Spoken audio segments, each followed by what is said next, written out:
sale ni en los medios de comunicación ni en las listas de los más ricos. También hablo de la Carta del Atlántico que firmaron el presidente Roosevelt de Estados Unidos y el primer ministro inglés Churchill antes de que Estados Unidos entrase en la Segunda Guerra Mundial. Esta carta se firmó en un barco en medio del Atlántico y al firmar esta carta declaraban el derecho de todas las naciones a tener libre acceso al comercio y a las materias primas, la libre circulación de los barcos, eliminando el pago de aranceles, y el establecimiento de un amplio y permanente sistema de seguridad mundial. Claro, esta carta pues ya sentó las bases a la actual globalización mundial de las multinacionales, ¿no? Es evidente que estas medidas a los países que más beneficiaron fue a Inglaterra y Estados Unidos, y 5 meses más tarde se incorporaron en la Declaración de las Naciones Unidas. También hablo de la creación del Fondo Monetario Internacional y el Banco Mundial en una reunión hecha en Bretton Woods poco antes de que terminase la Segunda Guerra Mundial. Los fundadores de estas instituciones dijeron que servirían para evitar la pobreza en el mundo y los conflictos bélicos. La realidad, sin embargo, ha sido todo lo contrario, porque desde la creación de estos organismos lo único que ha hecho ha sido aumentar la pobreza en el mundo y la violencia. Creo que es importante decir que de las 44 naciones que participaron en estos acuerdos de Bretton Woods, muchas del tercer mundo todavía eran colonias, las de América Latina estaban muy influenciadas por los Estados Unidos, la URSS no ratificó los acuerdos, China se retiró de ellos poco después y la mayoría de países europeos todavía estaban inmersos en la Segunda Guerra Mundial. En esta situación es evidente que estos acuerdos prácticamente los decidieron Estados Unidos e Inglaterra, los países que más han beneficiado. Otra información que he utilizado para la novela es información del libro Confesiones de un gángster económico, escrito por John Perkins. John Perkins este señor es un economista que trabajó durante años para agencias relacionadas a la CIA. Su trabajo consistía en sobornar a los países del tercer mundo, principalmente él trabajaba con gobernantes de América Latina, para que permitiesen a las multinacionales explotar sus reservas naturales, ¿no? Él mismo explica en su libro que los gobernantes que se negaban, que no se dejaban sobornar, pues o eran víctimas de un complot para quitarlos del poder o morían en un supuesto accidente. John Perkins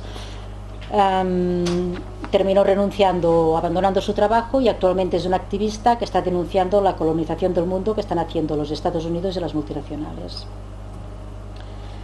Otra información interesante que he utilizado para la novela y de la que hablo es del modo en que se promueven y se alargan las guerras, y también muestro cómo los acuerdos de paz que se firmaron al final de la Primera y Segunda Guerra Mundial han servido para provocar nuevos conflictos. Otro tema que trato en la novela que me parece interesante es la influencia de la masonería en la creación de los Estados Unidos. Muchos de los fundadores de los Estados Unidos estaban relacionados con la masonería. En la Biblioteca del Congreso se puede ver el cuadro del primer presidente de los Estados Unidos, George Washington, que es este que veis en la imagen, vestido de masón. En la cúpula del Capitolio hay una pintura que se llama La apoteosis de Washington, y como podéis ver en esta pintura se ve a George Washington, bueno, un poco como si de un dios se tratase, ¿no? Y además lo curioso es que está llevando un puñal en la mano izquierda, que lo encuentro muy significativo.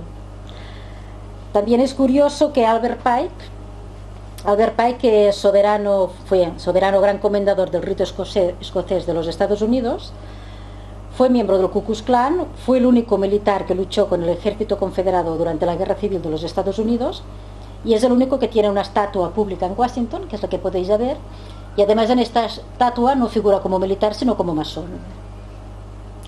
Este libro que lleva en el sujeto en la mano es un libro que escribió él y que es un poco como la Biblia de los masones, ¿no?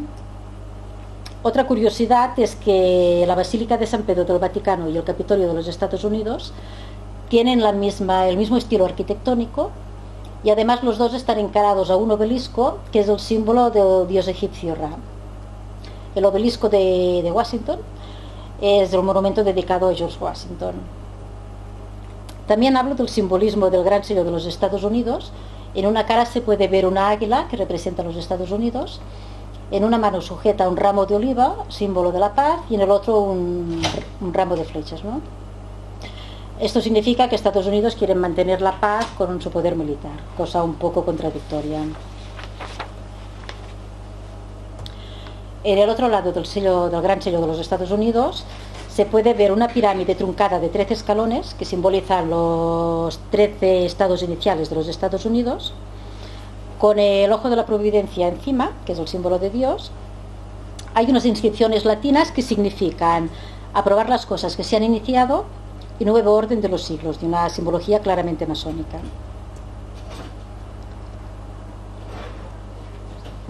Otra información que he utilizado para confeccionar la novela y que a mí me parece muy interesante son los últimos descubrimientos en física cuántica que coinciden con las enseñanzas que los maestros de yoga y meditación hace miles de años ya decían, ¿no? La física cuántica estudia las partículas más pequeñas que existen y explica el comportamiento de la energía y de la materia. Gracias a ella se han descubierto importantes tecnologías como el chip de ordenador, por ejemplo. La física cuántica demuestra que en determinadas condiciones el átomo se puede mostrar como onda y en otras condiciones como partícula. Es decir, que un mismo átomo puede ser materia o energía, todo depende de las condiciones a las que esté sometido. También expone que partículas que en el pasado han estado asociadas continúan entrelazadas a nivel cuántico, de modo que actuando sobre una se actúa sobre las demás. Dentro de la física cuántica hay la teoría de cuerdas. Es una hipótesis actualmente, ¿no? Pero bueno, estas ideas defensan la idea de que las partículas más pequeñas que existen no son partículas materiales, sino diminutas cuerdas que vibran en un espacio-tiempo de más de 4 dimensiones. Según sea la frecuencia vibratoria de estas cuerdas, se convertirán en materia o energía. Todos estos descubrimientos en física cuántica están intentando encontrar explicación a fenómenos que hasta ahora se consideran paranormales. Otra información que me pareció interesante y que también he utilizado y he mostrado en la novela es este libro que han publicado un grupo de científicos rusos. Este libro se titula Inteligencia en Red y está basado en sus estudios sobre el ADN. Del ADN humano solo está activo el 10%, el otro 90% está inactivo y es considerado ADN basura. Este grupo de científicos rusos centraron su investigación en el ADN basura y han descubierto que este ADN inactivo puede ser reprogramado y activado con palabras y frecuencias, que es lo que hacen los maestros de meditación con la recitación de mantras. Los mantras de meditación, que puedan parecer canciones sin ningún sentido, la verdad es que están muy estudiados porque la vibración que produce nuestro organismo, pues actúa sobre nosotros, ¿no? Sobre nuestro cuerpo.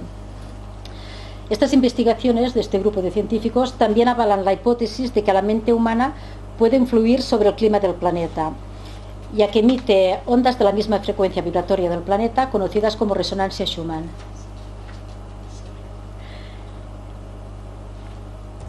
Vale, otra información que he utilizado para la novela y que también la encontré interesante, creo que son cosas que se desconocen y que merece la pena conocerlas, es sobre los escritos apócrifos que se encontraron a mediados del siglo XX en Qumran, en Etiopía, y cerca del monasterio egipcio de San Pacomio. Principalmente he utilizado información del libro de Enoch. El libro de Enoch es un libro que fue muy apreciado en la antigüedad y por los primeros cristianos, que se menciona tanto en la Biblia como en escritos de reconocidos teólogos cristianos y forma parte de la Biblia de la Iglesia Ortodoxa Etíope. La parte del libro de Enoch que he utilizado para la novela es la llamada Libro de los Vigilantes o Caída de los Ángeles. En este capítulo se explica que Dios encargó a unos ángeles la misión de velar por el bienestar de